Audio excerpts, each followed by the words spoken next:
I soaked half a cotton ball in ferrocerium with the intention of, I've done experiments where I soaked half a cotton ball in. Hey, my name is Evan, and this is an emberlit stove. It's a little, Emberlit is a brand name. It's a little wood stove. Basically, you can put wood in there, burn it like it's a campfire, and cook on top of it like it's a camp stove. So it's great. But I recently posted a video of me using this on the internet, and some people pointed out that it was pretty steep in terms of price. This guy's about $45, I think. And if you get it in titanium instead of stainless, it only goes up in price from there. So we're going to make one today out of just a tin can. Same principle, just a little wood stove that you can burn wood in and cook on top of, but at a much more reasonable price, closer to free. So what I'm going to start with is going around the top and bottom of this with this, which is an old style can opener used for opening cans of liquid primarily, because it's just to make a little puncture in the can. And normally what you would do is make a puncture here and a puncture there, and then you would be able to pour out the liquid for things like evaporated milk. The holes it makes aren't big enough to get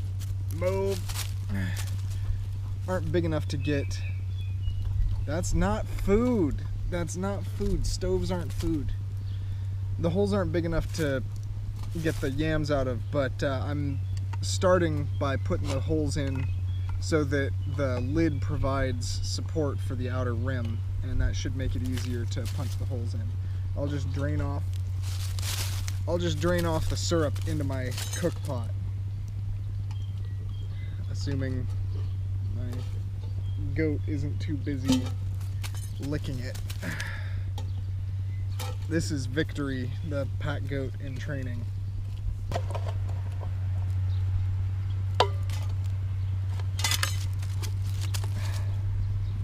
not for you. It's so not for you.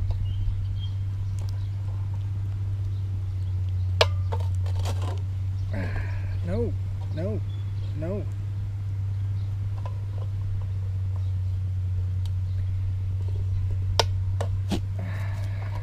Looks like before I go too much further, I need to take off the paper wrapping. I've never actually done this before. I'm just thinking it seems like it can't be too hard, and I wanted to demonstrate that. So as you can see, I'm going around the top here, punching these holes. It's working quite well. Drain off some more of that liquid, which is still not food. Not for you. Not for you. Okay.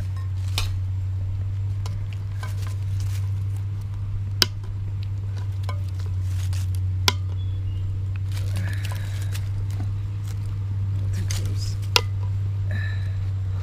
So the reason that I'm punching these holes in the top is to approximate these cutouts in the emberlit stove, because the flame has to have a way to get out of the can. There has to be a way for the hot gases to escape upwards when it's burning fuel inside. And hey, okay, we're all the way around. So the next thing I'm going to do is I'm going to use this, which is kind of a fancy can opener. You don't need a fancy can opener.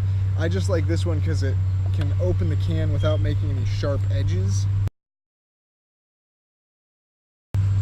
Now these are definitely sharp edges, but maybe we'll grind those off later or use our tin snips to cut them off or something. So now that we've got the holes all the way around the rim, we need some holes around the bottom, which is the air intakes on the emberlit stove here. So I'm going to do the same thing that I did around the top, around the bottom. What what I'm gonna do next is I'm gonna cut the hole for the fuel to go into, which on this stove is right here.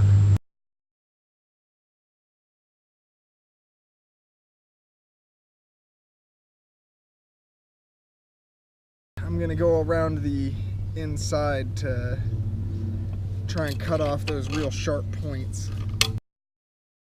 There you go. Not quite as bad now.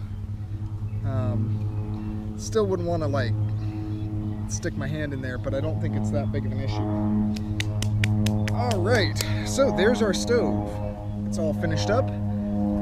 Let's give it a test.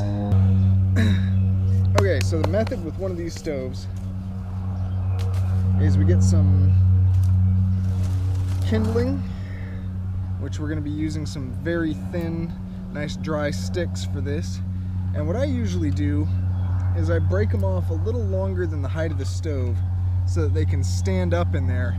And then I create kind of a lean-to of kindling over that front entrance so that I can use that front entrance for my tinder to put in there.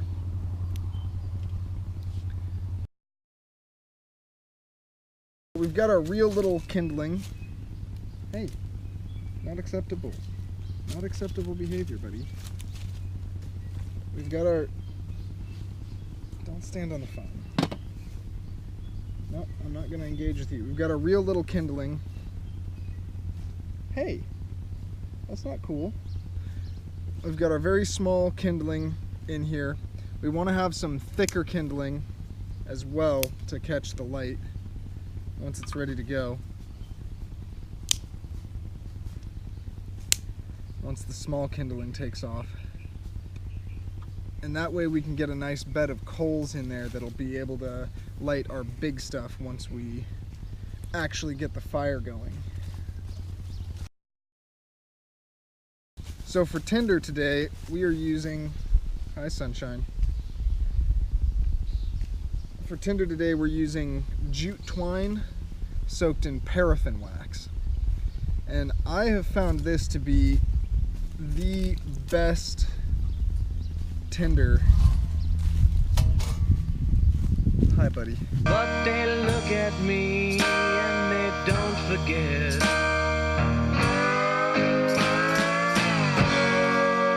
that a boy's best friend is his mother or whatever has become his pet.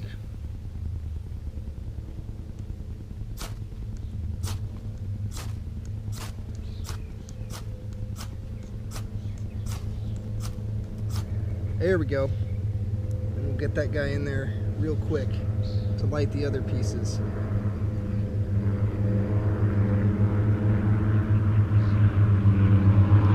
now we get...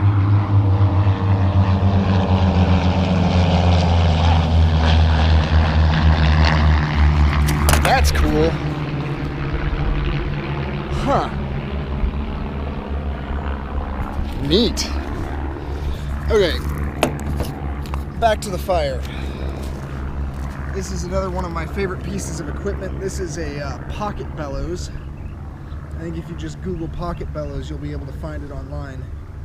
And it is a really great little piece of equipment. It's just a telescoping tube, almost like the antenna off of a car stereo. And this is really great, especially with this type of stove or the Emberlit type of stove here, because you can put your breath down inside of it and blow into it without getting your face too close and breathing in smoke and stuff. And it's just a really good way to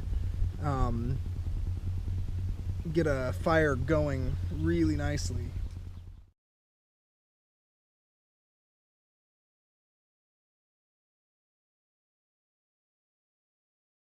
That's going well enough that we can now put our food on.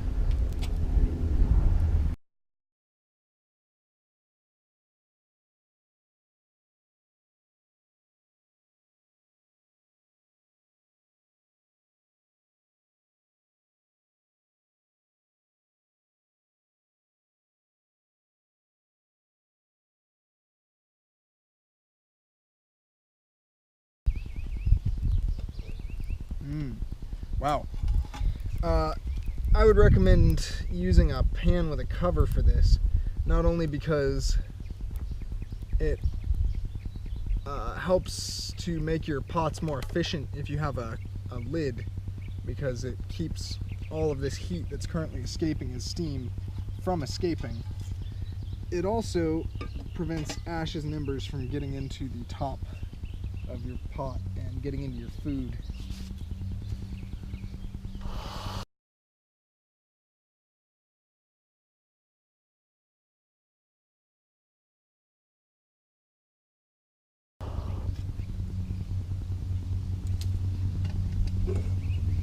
Oh, and my sweet potatoes are boiling, so they are ready to eat.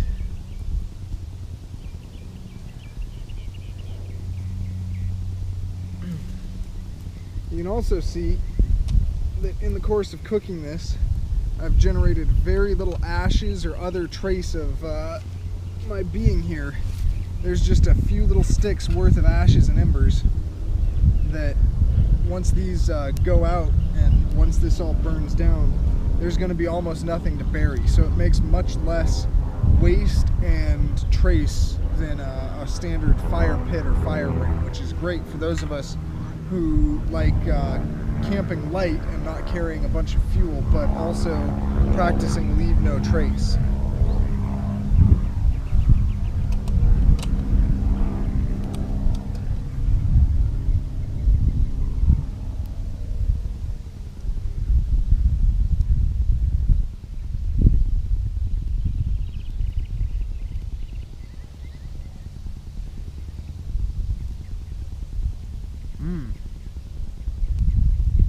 That sure does taste like canned sweet potatoes.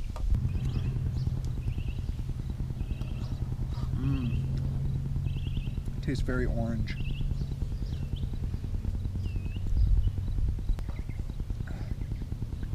That is technically edible.